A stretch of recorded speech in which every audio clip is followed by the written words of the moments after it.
Okay guys, the day is finally here. Welcome to the iPhone 10 unboxing and first impressions.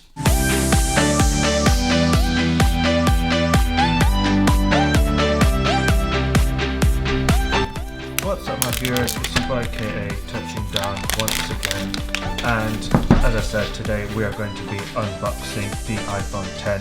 iPhone 10, iPhone X, I don't know what you guys want to call it. I think half of the people are like pedantic about calling it iPhone 10, other half call it iPhone X, don't really care. Personally, I think the X sounds a lot better than iPhone 10, but I know that's not the official name that Apple gave it. I don't understand quite why they didn't give it the official name, but I mean, that's up to them.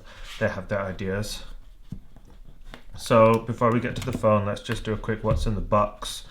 So like every other iPhone, you get the headphones, the 3.52 lightning adapter, you get the standard lightning cable and the 5-watt 13 amp to USB phone charger. I don't use anything that's in the box, so regarding to headphones, I use wireless headphones, and I don't use the old school USB charger anymore. I actually use the USB-C to lightning charger because it's much faster, and I pair that up with the 29-watt USB-C wall plug. I'll link all that stuff down below. It charges your phone probably 2.5 times as fast as this kit does, but there's nothing wrong with this at the end of the day. It's just that I'm a heavy iPhone user because I do the filming and all, so that's why I upgraded my charging kit a little bit. So getting into the phone itself, here it is. Let's peel off the plastic. I really don't understand people who keep this stuff on their phone. It's just like, either get a real screen protector or like, yeah, this is not what it's all about. Right, so first impressions, like this actually does look pretty impressive. Like on the back it says silver, but it's more kind of off silver, so it doesn't look like kind of cutlery. It does look a kind of awesome color. Just touching it quickly, it doesn't look like it will necessarily be a fingerprint magnet. The fingerprints seem to vanish pretty fast, which is kind of awesome. Okay, so before I power it up, let's go through the physical details. So starting by the ports, the lightning port is still there. There's no headphone jack. The headphone jack isn't coming back. I don't know why people are still so angry about it. I think wireless is the way forward anyway, so Bluetooth headphones is what I use.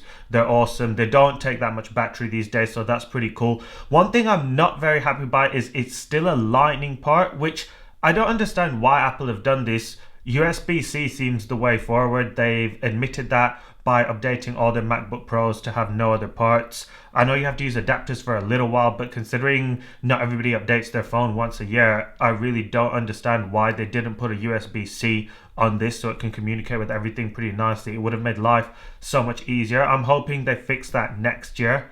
That's my one major thing I've got to say that they could have improved with this phone. They should have really put a USB-C on it. With regards to physical buttons, you still got your silencer, volume up, volume down, power button on the right hand side, and the home button is now missing. The way to get around that is you swipe up to unlock the phone. So the setup process is pretty much the same as every other iPhone.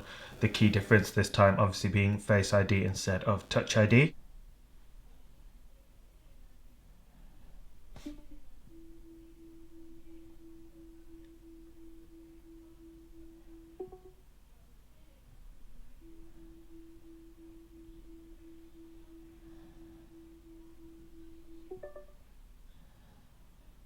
Hey Siri, hey Siri, hey Siri, hey Siri, how's the weather today? Hey Siri, it's me! And one thing that has been on my mind is, will Face ID work in the dark? Because I use my phone a lot in bed and I don't want to be turning on the lights every 2 minutes when I want to get into my phone.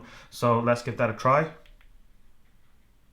And it seems to work pretty nicely.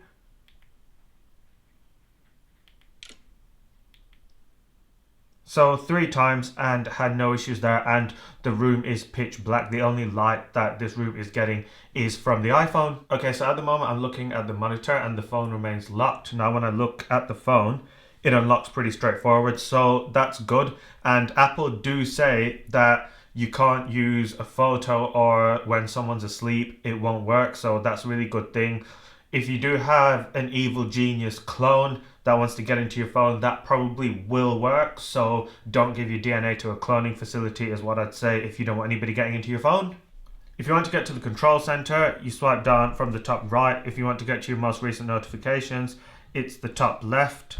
Apparently, if you hold on to the buttons, you can scroll up and down and it gives you some more detail. So that's a pretty nifty feature that we didn't have before. Almost everything is controlled by gestures on this one. So to switch between apps, you swipe up and hold and you can get to all your different apps that way. And to activate Siri, you hold down the power button and there you go. Take screenshot, it's the power and the up button now. And to power the phone down, it's the same combination and hold it for a few seconds. So the iPhone 10 does support wireless charging just like the 8 and the 8 Plus. It is 5 watts at the moment, although Apple do say they are working on a software update that will allow it to charge at 7.5 watts, which will make it considerably faster. And apparently that's meant to come out before the end of the year, so hopefully there's not too long to wait. I don't know how useful this is actually going to be to most people, because you can't actually use your phone while it's charging unless you're kind of sitting on the table looking at it down, and it's not the most comfortable place to use it.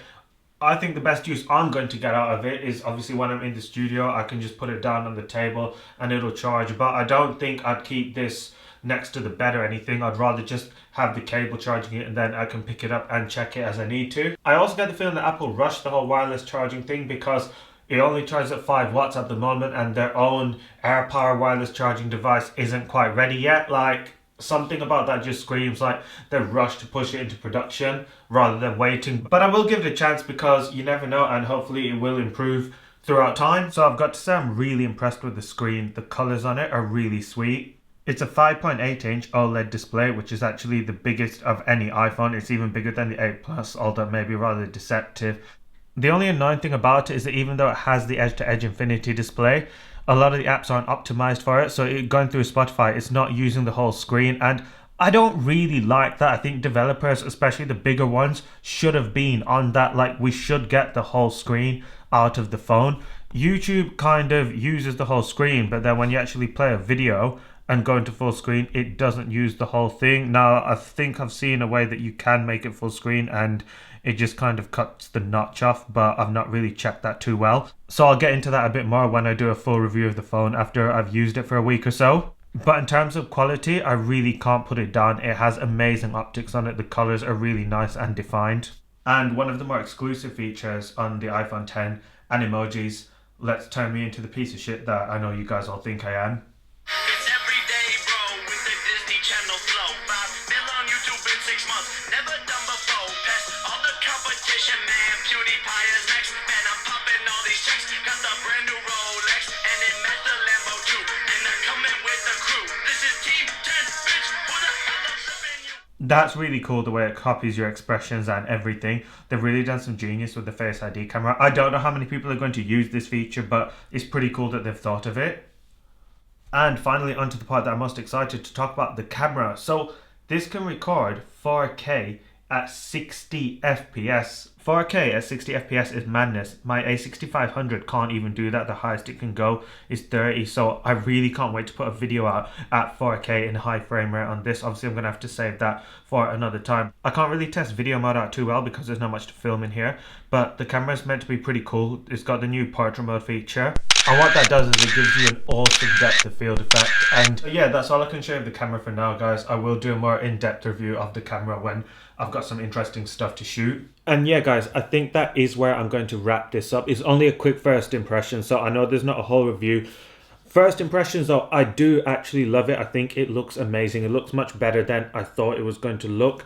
I'm loving the screen. It's going to be really cool for watching videos when I'm on planes and whatnot. I'll do more of an in-depth test on things like the battery life, the camera, and hopefully when the apps get some more support. So maybe in a few weeks time when I've properly been able to use it as my main phone. I'm still using my iPhone 7 as kind of my primary phone. I'm still getting used to this, so just messing with it for now. And I will be back with you guys real soon. Peace!